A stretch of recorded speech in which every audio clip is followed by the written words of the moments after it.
अगर spinal cord 1 second के लिए भी काम करना बंद कर दे तो ब्रेन सोचता रह जाएगा लेकिन बॉडी रिस्पॉन्स नहीं दे पाएगी। तो हेलो दोस्तों, कैसे हो आप लोग? आई होप आप सभी अच्छे होंगे। आज की वीडियो हम देखेंगे स्पाइनल कोड, जो कि हमारा एचएपी सेकंड का यूनिट फर्स्ट का लास्ट लेक्चर होने वाला है। ठीक है, आज की वीडियो हम देखेंगे स्पाइनल कोड क्या कैसे होता है। ठीक है, स्पाइनल कोड कैसे हमारा वर्क करता है और इसके अंदर क्या क्या पार्ट्स होते हैं। इसको हम हिंदी और इंग्लिश दोनों लैंग्वेज में देखेंगे, तो आप वीडियो के एंड तक बने रहें। तो जैसा कि आप लोगों को मैंने बताया था, जो हमारा नर्वस सिस्टम होता है, ठीक है, नर्वस सिस्टम के अंदर दो पार्ट पाए जाते हैं। पहला होता है सीएनएस एंड पीएनएस होता है, central nervous system and peripheral nervous system. ठीक है, सो क्या होता है, सेंट्रल नर्वस सिस्टम के अंदर दो पार्ट्स आते हैं, ब्रेन एंड स्पाइनल कोड। ठीक है, तो हमने क्या किया था, हमने ब्रेन के बारे में ऑलरेडी पूरा प्रीवियस वीडियो में देख चुका था, वो भी पूरा डिटेल में देख चुका था। आज हम स्पाइनल कोड के बारे में देखेंगे। तो जैसे आप लोग को पता है, जो हमारा मेडुला ऑब्लिंगोटा होता है, ठीक है, ये यहाँ तक होता है, इसके बाद स्पाइनल कोड स्टार्ट हो जाता है। इसके बाद अपन देखेंगे स्पाइनल कोड। ठीक है, तो आप वीडियो को ध्यान से देखिएगा, क्योंकि आपको ये एग्जाम में देखने को मिलता है। अगर नहीं भी मिला तो आपको रियल लाइफ में पता होना चाहिए। ठीक है, सो क्या होता है, spinal cord is a thin tube like structure, starts from medulla oblongata of brain, extend of first and second lumbar vertebra. रीढ़ की हड्डी एक पतली नली जैसी संरचना है, जो मस्तिष्क के मेडुला ऑब्लिंगोटा से शुरू होकर पहले और दूसरे लैम्बार के शुरू का तक फैली होती है। जैसे आपको पता है, मैंने प्रीवियस वीडियो आपको बताया था, जो हमारा ब्रेन होता है, ठीक है, ब्रेन का सबसे लास्ट वाला जो हिस्सा होता है, इसको हम मेडुला ऑब्लिंगोटा के नाम से जानते हैं। इसके बाद आपको स्पाइनल कोड देखने को मिलता है। ठीक है, अगर मैं आपको जूम करके दिखाऊं तो हमारा स्पाइनल कोड कुछ इस तरह देखने को मिलता है। तो जैसे हमको मेडुला ऑब्लिंगोटा हो गया, ठीक है, इसके बाद हमको स्पाइनल कोड देखने को मिलेगा। तो जैसे मैं आपको बताया, जो हमारा स्पाइनल कोड होता है, ठीक है, ये पतली नली के जैसे दिखाई देता है। ठीक है, देखने को मिलता है। अच्छा, अब हमारा स्पाइनल कोड कहाँ से कहाँ तक फैला होता है, आप इसको भी समझने की कोशिश करें।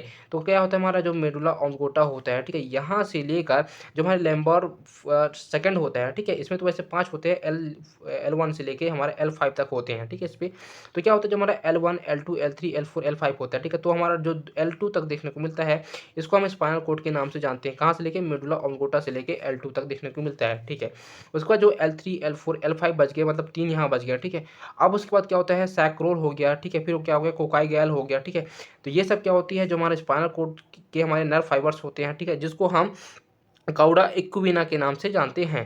फिर उसके बाद क्या होता है, it is a part of central nervous system, यह केंद्रीय तंत्रिका तंत्र का हिस्सा होता है। ठीक है, जैसे मैं आपको बताया था, क्या होता है, जो हमारा नर्वस सिस्टम होते हैं, ठीक है, नर्वस सिस्टम के अंदर हमको सीएनएस देखने को मिलता है, उसके अंदर ही हमको ब्रेन एंड स्पाइनल कोड देखने को मिलता है। तो इसलिए जो हमारा स्पाइनल कोड होता है, ठीक है, ये हमारा नर्वस सिस्टम का एक हिस्सा होता है।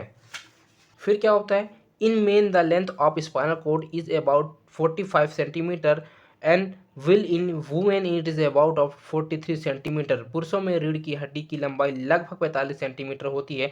जो हमारे पुरुष होते हैं, ठीक है, उनकी जो रीढ़ की हड्डी जो लंबाई होती है वो 45 सेंटीमीटर होती है, जबकि महिलाओं में ये लगभग 43 सेंटीमीटर देखने को मिलता है। ठीक है, मतलब 45 और 43 में सिर्फ 2 सेंटीमीटर का अंतर होता है, उसके अलावा हमको देखने को नहीं मिलता।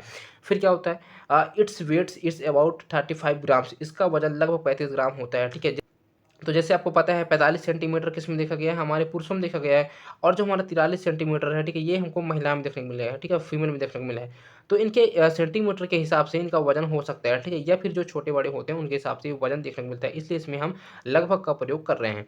फिर उसके बाद क्या होता है, it control and regulates most of reflex actions, यह अधिकांश प्रतिवर्ती क्रियाओं को नियंत्रित और विनियमित करता है। ठीक है, तो ये जो हमारा रिफ्लेक्स एक्शन है, इसको हम आगे देखेंगे इसी वीडियो में। ठीक है, तो ये कैसे काम करता है, इसको भी हम आगे समझ जाएंगे।